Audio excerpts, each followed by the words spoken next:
Hello friends, welcome back to the tetrahedron chemistry classes.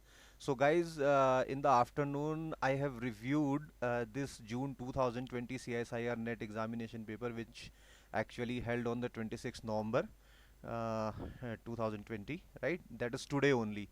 And actually I appeared in the examination in the morning session. That's why I reviewed that paper in the afternoon, but unfortunately, or say unluckily, I have mentioned wrong thing there. I actually said that the question paper is quite difficult. Yes, it is quite difficult. I am mistaking on it. But see, mistakenly I said that the cutoff would be very high. Sorry for that. If the paper is quite difficult, definitely the cutoff would be low. And my expectation is somewhere around 85 to 90. 85 is lower side, and 90 is higher side. So somewhere around 90 marks, if you get, then there is a fair chances to get the JRF. Okay. So actually, many of my subscribers actually asking that if question paper is difficult, then how the cutoff would be high. So actually, I have clearly mentioned in my thumbnail also, and I have replied them also. Please correct it. The cutoff would be low. Okay. And now, I'll try to solve some of the questions which actually I captured in my memory. And whatever the solution I will provide here, please do not conclude anything from my solution. You have to wait for the official CSIR net key actually, right? So whatever the key will say, only you can match my answer with that key, only then you can conclude. So only by viewing my answer, or whatever I'll explain here, please do not conclude anything, right? This is just for the information. So not more, only few questions I have in my memory, right? One question was just like that. You have given your silver perchlorate, AgClO3, and they have said that this AgClO3, this silver perchlorate, is soluble in benzene, right? They mentioned in that manner, soluble in benzene. And see, they have given the various options for this, that see, it is soluble in benzene, but not soluble in the alkane. And the options was like that: alkane is non-polar, benzene is polar, formation of the charge transfer complex. Various options were there, but according to me, see, this silver perchlorate is soluble in the benzene because it forms the charge transfer complex, right?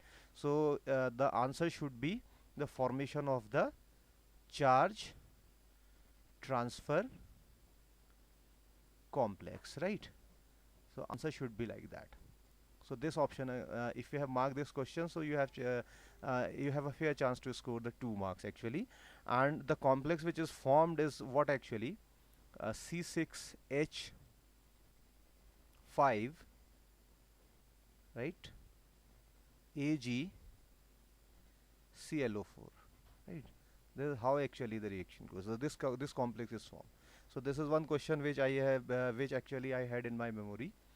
And one more question. See, they have asked the question about myoglobin. So it's a bioinorganic part, myoglobin. And they ask in this myoglobin, they have iron as well as the oxygen. So which orbital of iron is involved in the formation of the bond, and which orbital of oxygen is involved in the formation of the bond? So I think, no, I'm not sure, but I think if you see the molecular orbital diagram, right?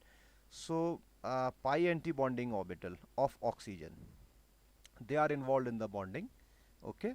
And for iron, they are the d orbitals, right? So you can have ideas what you have marked in that question, right?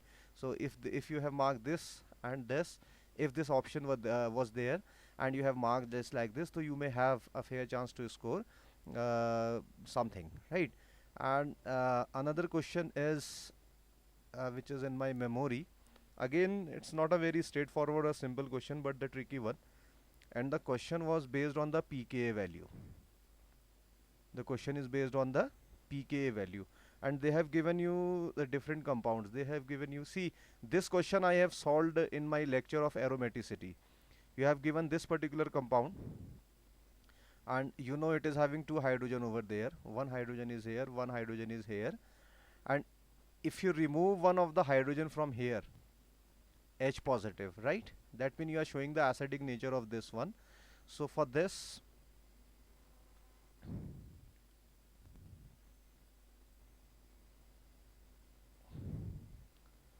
uh, you will make this compound.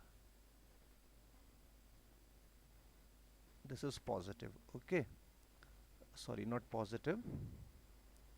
I have to erase this.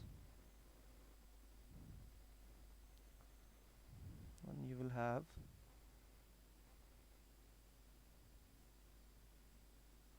this, this, and negative sign over there. So guys, this compound you see 2 to 4 to 6, 6 pi electrons are there. So this compound is aromatic. This compound is aromatic, or this ion is aromatic. And if it is aromatic in nature, that means it shows the quite acidic current. It's a strong acid, and you know this pK value is inversely proportional to acidity. pK value is inversely proportional to acidity. So it's highly acidic because it is actually attaining. See, this is anti-aromatic in nature. 4 electrons are here. When it is removing hydrogen, it is actually attaining the aromatic nature. So it will readily give H positive ion. That means it is quite acidic in nature. High acidity means lower pKa value. So the pKa value would be lowest for this one. pKa value would be lowest for this one. And then they have given, say, your this molecule, a very special molecule, and you are familiar with this one, okay? And if you remove hydrogen from here, H positive, then it will result in the formation of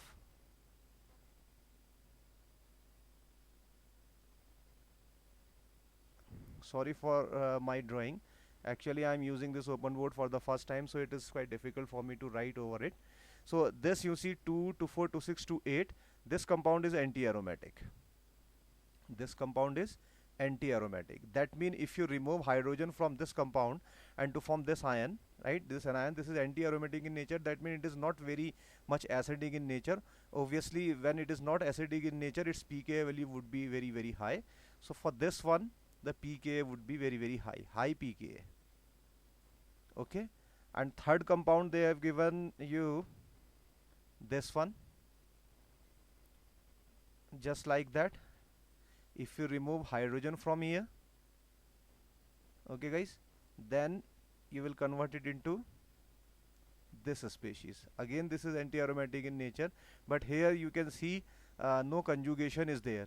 So this would have the intermediate pKa value, and this would have the lowest pKa value, and this would have the highest pKa value. If we have marked your option in that manner by applying this concept, see, I actually didn't remember what was the order given there. It was just like, let's say, if it is 1, if it is 2, and if it is 3, then according to me the order would be just like that. If I arrange in the increasing order, so the lowest pK value for this species is for 2 actually, right?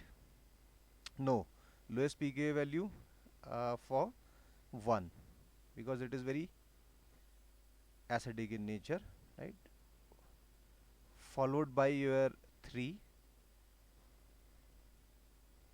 and lastly you are having your 2. So this concept you can apply there. So these type of questions I have solved in my lectures also. So if you are following the tetrahedron chemistry classes, it be easy for to understand things. Okay? And after that, see, a very simple and straightforward question they have asked, and we are lucky actually to have such kind of questions in such difficult paper. They have given this compound, again a 7-membered ring. Okay, they have put the double bond over there, and 2 methyl over there, and 1 ethyl is here, and then they have put a propyl group here, and they have asked the IUPAC nomenclature of this one. So if you apply the lowest set of locant rule, so this have the priority number 1, this will have the priority number 2, this is have the priority number 3, this is have the priority number 4, right? And then 5, 6, 7. So it's a 7-membered ring, and if you follow the alphabetical order, then at position number 2 you are finding the ethyl. So this is 2 ethyl, okay, dash, and then at the 4 position you are having 2 methyl, so you can write 4 comma 4 dimethyl, okay, and then at 1 position you are having 1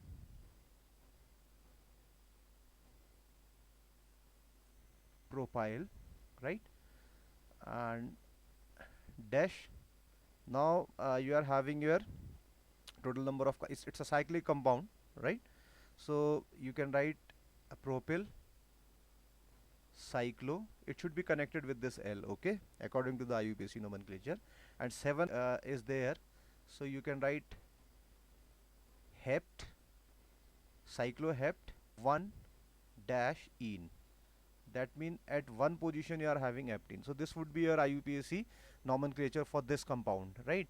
That is 2 ethyl 4 dimethyl 1 propyl cyclohept 1 ene. And again, it's a very important, very simple question. And then I can go for some other question.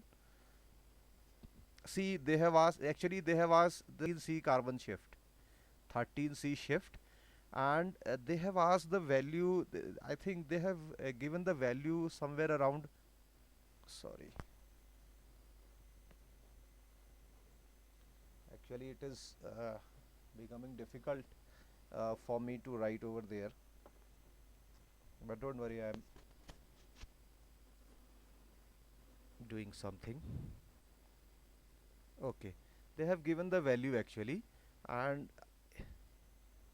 what I am doing here, please wait.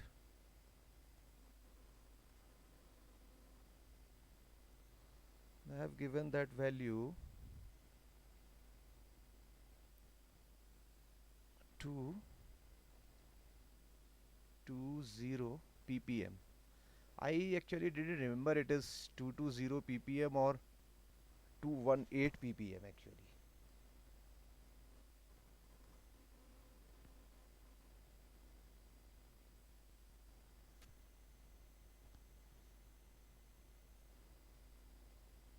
Right, or 218 ppm, and they have given the different option for this one. Say they have given the alpha pinene,